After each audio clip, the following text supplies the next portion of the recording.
Hey there, welcome. This is Tucson's Future, presented by the Nova Home Loans. I'm your host, Edmund Marquez. Each week we spotlight the movers, the makers, and the masterminds creating what's next for Southern Arizona. The projects redefining our skyline and the people redefining our city. Let's dive in. Today's guests are the director of Film Tucson, Peter Catalanotte, and Blake Eager. Executive director is way easier. Executive director for Sports, Tourism, and Film Authority. So welcome, guys. So glad you're here. Thanks for having us. I know you outside of this podcast. This will be super interesting. I was telling Peter before we got going, don't tell me anything before I sit down to talk to you because I want to do this on camera. So super exciting.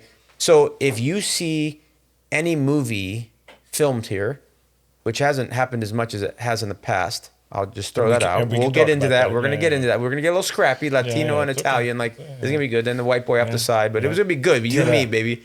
So if you see a commercial shot here, I think there's recently was a car company filming something on Mount Lemon. That's all Peter.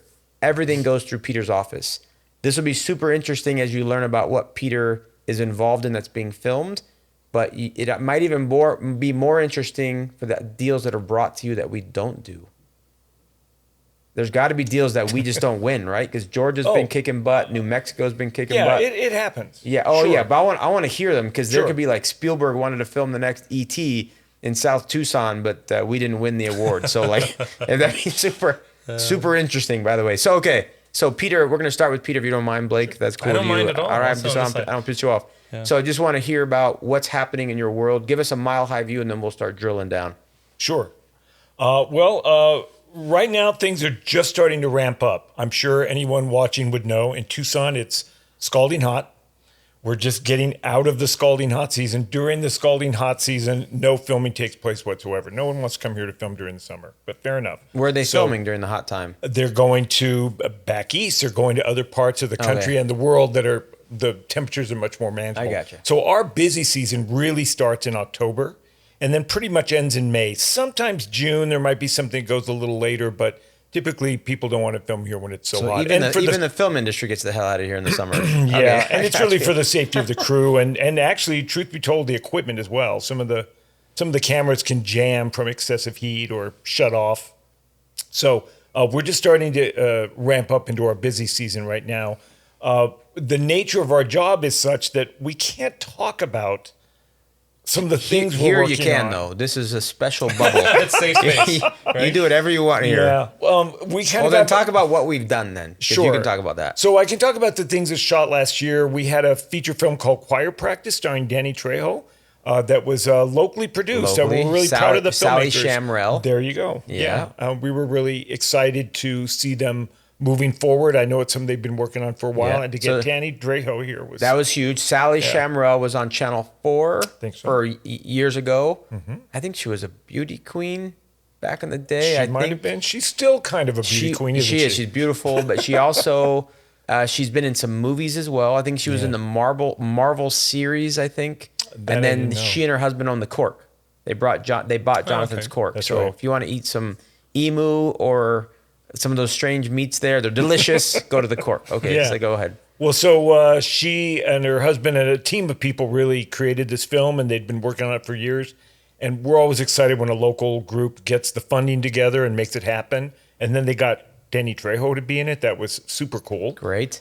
We had a feature film from BET, Black Entertainment Television, called Onyx. It hasn't aired yet, but that was really great to have them here. They mostly shoot in Atlanta, but there were some specific things that Tucson had that they needed. And like that's, well, our desert. Really, it's our desert. They went from Atlanta to the desert? They wouldn't have found that in Atlanta. Okay. You can't fake saguaros. Yeah, We've seen shows where they fake saguaros. So it just doesn't work. I'm with you. Yeah. Okay. And last year we had a lot of unscripted / reality shows from HGTV. I actually have a little list here because I can never remember all of them. We have so many things. Zillow Gone Wild, My Lottery Dream Home. They have a Zillow Gone Wild? Zillow Gone Wild. Wow. It was actually started as maybe an Instagram page. I'm trying to remember. And now it's an actual series, and they go to the homes. It's about the crazy homes that have like water slides inside of them kind of thing. Oh, we have those homes here? Yeah, we have a few of those homes here. Like what? Did you go to the shooting? I didn't. We don't know what home they chose. We're gonna find out. Okay. When the show airs. Very nice. Okay, what else we got? So we also had Military Makeover, which is a really popular show on Lifetime. It's a makeover show like you would find with any others, but it's specifically for families, military families. Oh, very cool. And so it's very heartwarming. And Visit Tucson did a lot to support it because it's so good for the community. So that was a really great thing. Montel Williams is the host of that show. Oh, so nice. He was here for quite a few days. It was pretty cool. Yeah. Cool. Where'd he stay? You can say now. He's gone. Yeah, I must admit, I can't remember where they stayed. What? It was probably JW Marriott is my guess. Cool. Yeah. We may not have been involved on that because Visit Tucson and Film Tucson, of course, we help organizations or filmmakers that come in and they're looking for lodging. But shows like this, they're dependent on product placement and a lot of deals that they make behind the scenes with a specific brand. And so they did the lodging on their own. We didn't really have a hand in that. Yes. And that's fine. So taking a step back, why does this matter besides we like to see Tucson on TV, et cetera? It's all about economic development. So as 100%. These film crews come in, so we at Rio Nuevo, for a moment there, we had invested in HBO's Duster series, which only went one season. It wasn't that good. I hate to say it, just wasn't that good. And it had fake saguaros. It did, and the car thing at the very beginning, the little toy car intro was kind of cool, but it wasn't that good. Anyway, they did like 100,000 hotel nights or some crazy number. It was exactly 7,990. Well, sorry, I got that wrong. 9,797. 97. Hotel nights. Room nights. And so why does that matter? So again, we always talk about in this podcast the income of the city. So Visit Tucson, there's a hotel bed tax that each person when they come and stay here in Tucson pays that tax. That tax then, well, it kind of goes to the city of Tucson. City of Tucson lops off a big percentage of it, and a little bit goes to Visit Tucson. Then they use that money. I'm going to be controversial. I've talked a lot of smack in this thing. So they then use that money to invest in movies maybe coming, or a TV show may be coming, or a bowl game might be coming, et cetera, like teams coming. They use those dollars to basically promote Tucson, and they might promote in Georgia. They may go to like back east during the winter and show beautiful Tucson and people golfing while they're freezing their tail off in New Jersey and say, come visit Tucson. And that's what that money's used for. So 100%. economic driver. So keep going. Give me some cool stuff. Yeah. What else? Well, let's go back to talking about Duster. It was a really fantastic show to have here, obviously with Rio Nuevo's support. They were filming here for about 5 months, and it was for one pilot episode. They spent $10 million officially, but it was probably more than that. And getting that show here changed everything for us. We have so many connections in the industry now, and one of the main producers for that show is working on bringing a feature film here that we can't talk about, but it just shows that I'm sorry? Who's in it? Like who's starring in it? I can't talk about that. I'm really sorry. Really good episode. Yeah. He's like Michael Jackson. So when Duster left, obviously we were all very saddened by bummed. that, but we got a lot of positives It went out to of it. Phoenix. No, we went to New Mexico. Oh, it went to New Mexico. Yeah. That was New Mexico. Yeah, the story was set in Phoenix, but they didn't film any of it in that's where you Phoenix. had I me, think they did what's called plate work in Phoenix, but they didn't do really any filming there. It was all for the pilot done here. And then the incentives issue, for those of you watching that aren't aware of this, different states offer tax breaks to lure filming to their region. And Arizona finally has some. It's great. But New Mexico's been doing it for a while. And so we have a cap on ours? Because I think one of the states like Georgia doesn't have a cap. Yeah, Georgia doesn't have a cap. We do have a cap, but I will tell you the cap is not the important thing with us yet. We're kind of in a weird space right now because of the strikes, the 2 strikes that happened, Writers Guild and... Oh, yeah. They knew AI was coming. I forget what the other strike was already. That's good enough. They... as a result, a lot of the studios now are taking things overseas to avoid having to work with the unions. They feel that the unions are. Yeah, so we always adapt. Tucson always adapts, just like the desert plant life that has to adapt to rain and no rain. We adapt to whatever the market is doing. And so if a lot of things are going to countries that have better tax breaks or let's say lower wages paid to their film employees. We adapt by going after reality shows again. Those are easy for us to go after. We have a lot of very unique things, and Tucson is remarkably easy to film at. We hear stories in Los Angeles about the amount of red tape and bureaucracy just for the simplest shoot. And we're always delighted to tell producers that come to us. Shoot. I thought you were going to say something else. No, that's good. No, shoot. And we're always happy to tell them, to inform them how friendly the city of Tucson and Pima County are and how they embrace filming and want it here. Yeah. So that keeps a lot of filming here, and it brings in a lot of filming. The reputation with every film company that's come in is Tucson is film friendly and ready to go, ready for business. It's really nice for us. And how long have you been in your position? Well, in my position, about 5 years, but I've been at Film Tucson total a little less than 30 years. That's what I thought. I thought it was a long time. So, yeah. So if you look back on your 30 years, when were the heyday? What were like the heyday moments? Like when were the years that was most exciting in your 30 years? I would say the last couple of years, that HBO shoot was. So Duster did it. I mean, Duster was your highlight. Yeah, that was by far the biggest show we've had in a long time. Again, going back to the issue of incentives, for the longest time, Tucson really could only go after fashion shoots and reality shows because we didn't have film incentives. We did not have state film incentives for various reasons that I'm not going to go into here. But as a result, New Mexico, it's politics. Georgia and New Mexico were definitely stealing a lot of things from us. Canada was stealing a lot of things from us. New Mexico ate our lunch for a long time. And I believe the Avengers or the Marvel movies were being shot in New Mexico, and then they finally moved to Georgia. Mm-hmm. Yeah. So this is interesting. There's a lot of things leaving Georgia now to go to Europe.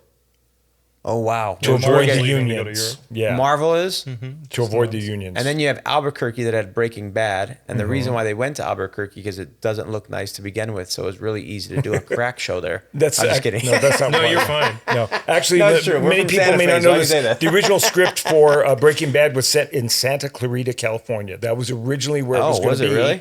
But then the producers film in California. Good luck. They had to find a way to save money because it's an expensive show, and so they searched around for the best incentives. New Mexico won, and so that's the whole reason when you watch Breaking Bad, it's all those New Mexico locations. It's because of incentives. You know, and I got a lot of friends in Albuquerque. That's why I talk smack about Albuquerque. But I got a buddy who owns a restaurant there. I won't drop the name on the show, but a lot of the actors were going to his restaurant. Yeah. And Albuquerque absolutely embraced the Breaking Bad crew and had such a great time with them because the actors would just hang out in the community. Yeah. They were there for so long. Wow. And another thing, too, just to speak to the incentive piece of it, I mean, when New Mexico got theirs, their governor went out on a tour of the world saying that we have incentives. Please come shoot here, right? So when you have a champion at that level kind of preaching it from the mountainside, it opens the doors to a lot more, especially from a government standpoint. Yeah. Well, let's shoot to Blake here for a second because I'm interested in – because tell me how your two organizations are related. He's our film chair. Yeah. So he's on our board for SASTFA. Peter and I worked on a lot of different projects very early on before any of this stuff. We were going to the Capitol on a weekly basis to try to work on the incentive package for film, and then also SASTFA at the same time. And so explain SASTFA to everybody. Yeah, we're a political sub-body of the state of Arizona. We have 6 counties. We have Pinal, Pima, Santa Cruz, Cochise, Greenlee, and Graham. And anything in sports, tourism, film, or workforce development, we want to be a part of it. So I've been kind of the little brother at times for Peter whenever he needs me to make some phone calls or just be a part of something. And so when did you get started? It's been about a couple of years now? Yeah, we're almost 3 years in, 2.5. And what are your biggest victories so far? We brought Major League Baseball back. I don't need to go any further. That's pretty good. So when you're talking Major League Baseball, you're talking about Tucson baseball team? No, I'm talking about the World Baseball Classic, the Arizona Fall League, and hopefully spring training next year. There you go. I just wanted you to say it. Yep, you're good. Yeah. And what do you do as you look forward? What are your goals? What are you aiming to do for the community? Yeah, that's a great question, Edmund. Specifically help people like you, right? So the mover and shakers of our community, especially with what you guys just did. So first and foremost, I need to congratulate you because what you guys were able to do with you specifically is phenomenal. You and Ollie have done so many things. What for the we community. did, just in case you're wondering, on the podcast here is myself and Ollie Farhang just put together an investment group, which included 10 more CEOs, and we just purchased the Tucson Sugar Skulls, our professional indoor team for the IFL. So super excited. I'm now the president of a pro football team. Never thought I'd say that out loud. Yeah. I'm super excited. And a reporter said something to me, Damien from channel, is he 4? think No, he's 13. He's Yeah, 13. 13, sorry. Alameda. What he said yesterday, which I appreciated off camera, he said, you all are bringing a relevance to the Tucson Sugar Yeah. Skulls. And I will say on this podcast, because I was bragging to these guys earlier, we opened up our suite sales for our suites, not suite, like suites. Yeah. Like your luxury suites around the SUITES. field. Thank you. They spelled it. Good Italian guy. That was fantastic. So we sold them out in 5 minutes. It's unbelievable. That's incredible. Yeah, we sold out huge round 12, of applause. 12 suites Nobody at wants to hear it, but $6,000 in that's- 5 minutes. So Yeah. yeah, it's coming. It's happening. So, but Yeah. thank you. And Blake has been a huge, I will say, supporter and cheerleader of everything going on local sports wise. But tell me where you're going, what you're doing. How can we help you? How does film come into play? Like, Yeah. tell us where you're at. Well, a big piece too that you guys were talking about economic development, especially from a Duster standpoint with having J.J. Abrams, but the amount of jobs that it created while that show was here for the 5 months is substantial. Yeah. So anything in that realm, right, when we're moving forward or creating workforce as an additional incentive for the film industry is big. Peter's been working a lot with Pima Community College and some surrounding community colleges to create workforce from within. That way, if a film does come here or a shoot comes down here, we have the workforce to supply that. Do we have the workforce right now? We do. We do. And then I met a guy. He has a film equipment company off of Broadway. Who's that? Who did I meet? Well, off of Broadway, that might be something different. The big company here that rents equipment for filming is Monsoon Production Services, and they're actually on the west side near the railroad tracks and kind of one of the historic warehouse districts nice. there. You might be thinking of another one, but they do rent things to film. That's more. That's an AV company, I think. Yeah, he was trying to see if he's in the Rio Nuevo district. Got it. Nice Yeah. guy. So tell me about Old Tucson, because I every time I talk to you, I think about Old Tucson. Sure. We know what it was back in the day, like in the '60s, '50s. You could literally a lot of the kids back then. There were only a certain number of high schools. So one of the biggest high schools was Tucson High School, and the kids would get out of Tucson High School and they'd get a ride to Old Tucson and they'd watch Western TV shows being filmed after school. I mean, you'd see Dean Martin walking down the street. You could see John Wayne. Yeah. Then there was Bob. What was Bob's name? Bob Hope? No, that started Old Tucson. Oh, Bob. That's so bad. I'm forgetting this. That's his so name bad of me. You want to go that far back? Started it? No, that was the romantic time of film and TV in Tucson. I mean, the Rat Pack House is on the market, by the way. Is it really? Up in the foothills. Yeah. Is that the Martini House? Yeah. Oh, I saw that. Yeah. It's kind of funky though. Yeah. What is it? Shelton. That's so bad of me to forget. Bob Shelton was a right. beautiful human being. Yeah, he really did a lot. So I used to play tennis with Bob Shelton. That's why it's so bad I forgot his name.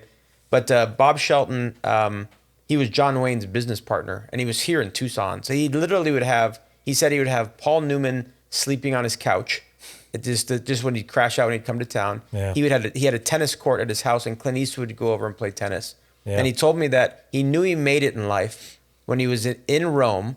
And he was sitting down for breakfast in the morning with Richard Burton, and Elizabeth Taylor was serving him breakfast. Oh my I was like, gosh. "Come on, baby!" That's unbelievable. I think pretty my great. life sucks. Yeah, that's hilarious.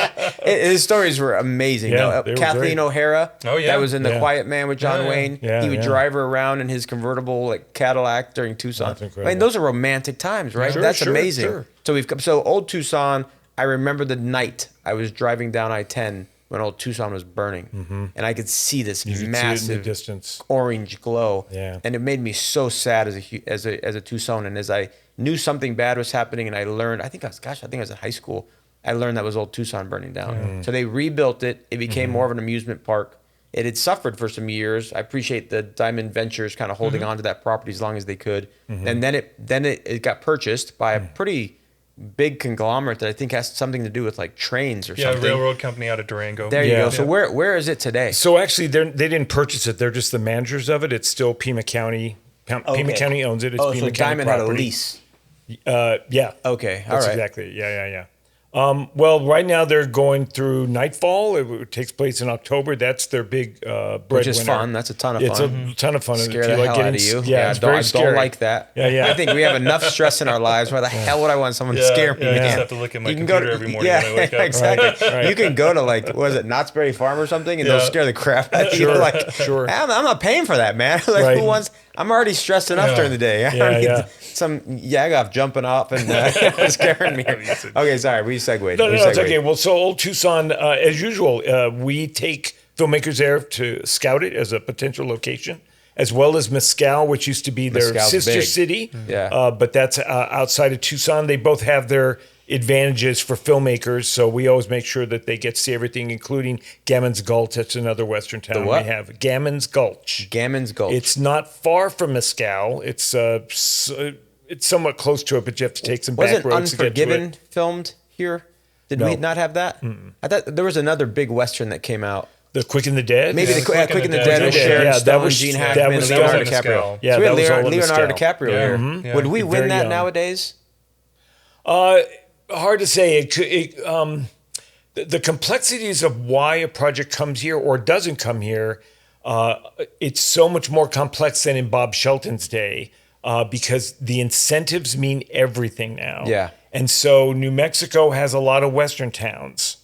And so they can lure Westerns away from us. What few are made today typically go there. Montana has stolen some Westerns from us. Texas. Yeah. The whole Yellowstone franchise happens in Texas because of the tax breaks Happens they in get Texas? there. Texas. That's cheating, man. The filmmaker, the showrunner, is based in Texas, so that's part of it too. So the particulars of why something filmed somewhere doesn't. And there's good Westerns still. I Yeah, just there saw are The some. English. Have you seen The The English? English is great. That was one, yeah. really, Yeah, good. really good. And then I just saw English is really good, by the way. Ungodly. Yeah. Did you see Ungodly? Yeah, of I didn't course. see that You, one. you, you and I should sit. Come over, man. Just come over and we'll watch I never TV get together. invited. Yeah. Oh, come over, I had to man. sneak into this interview just to what? say hi to you, man. I know. I'm waving He in the wasn't- crowd yesterday. This is just how hoping you loose make we eye are. contact This is with how me. loose we are. Like he wasn't even supposed to be here. We just sat him down. He brought told him in. Peter, "Don't tell me anything." Peter's like, "All right, I got a big white guy surprise for you." That's true. No offense on the big white guy, Tom. But we got you here. Yeah. All right. So basically, the market's very competitive. So Old Tucson does get some filming, but they're in competition with everywhere from Canada, Montana, Wyoming has Western towns, Texas, New Mexico especially. Georgia has some. They look a little bit different. Obviously, it's more grassy, but it's more competitive than it was in Bob Shelton's day. Yeah. So that's the difference. Bob Shelton said our number one competitiveness was the proximity to Los Angeles. Yeah, it's a big And he selling said part back for in the us. day, we didn't have travel like we have. You can't jump on a Southwest jet. So it was really simple for an actor to come out and shoot a TV show, then go be able to back. fly back to LA, do a movie, Right. film their piece, and then come back to their TV show. We've actually won some projects because of that. There's I forget what year it came out. I want to say 1999. Three Kings, starring George Clooney and Mark Wahlberg and Ice Cube.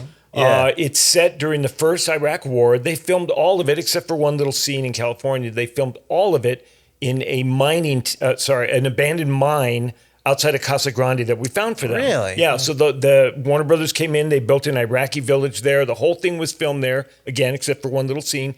And one of the main selling points for the producers was George Clooney at the time was doing ER.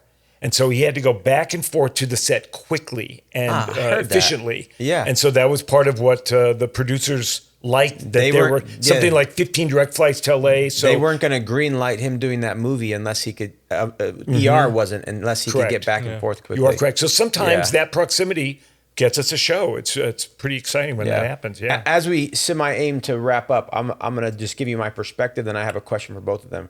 I know both these guys outside of this podcast, and I will tell you, Peter is resilient, and he adapts. Like no matter what's happening with our film, whether we have incentives or not, or whether Tucson's attractive at the time, he continues to adapt to bring whatever he can here to activate our economy, and I appreciate him for that. So thank you, Peter Catalanotte. So that's very nice.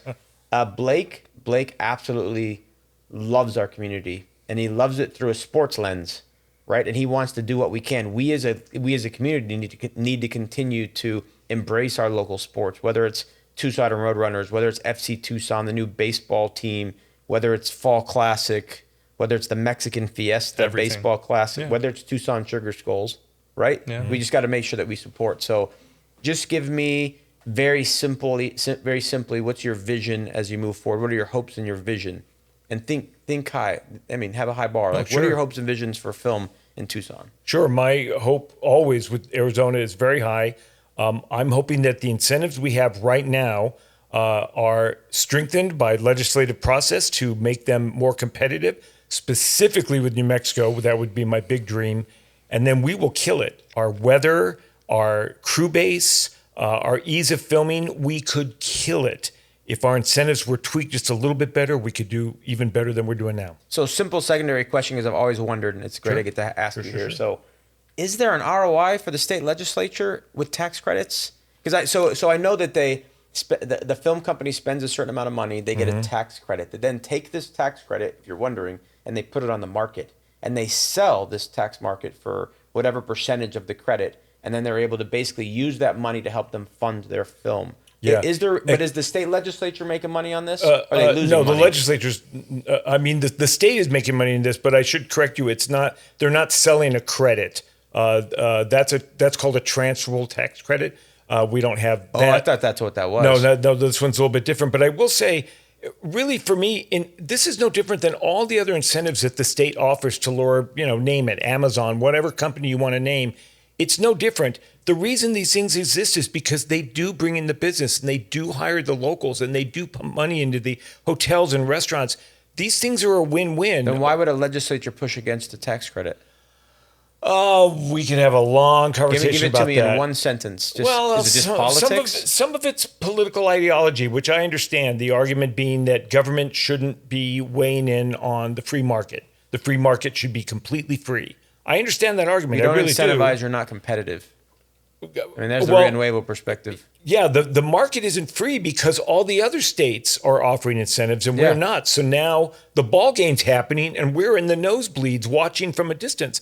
I'd rather be there on the field playing that game than sitting it out and missing. That's I think my film take. is a win-win-win all the way across. 100%. All right. What's your vision? Where are we going? Where are we headed? We're talking about just unifying all that piece of it, but identifying experts in their field, unifying our community with those experts leading the direction on how we're going to go.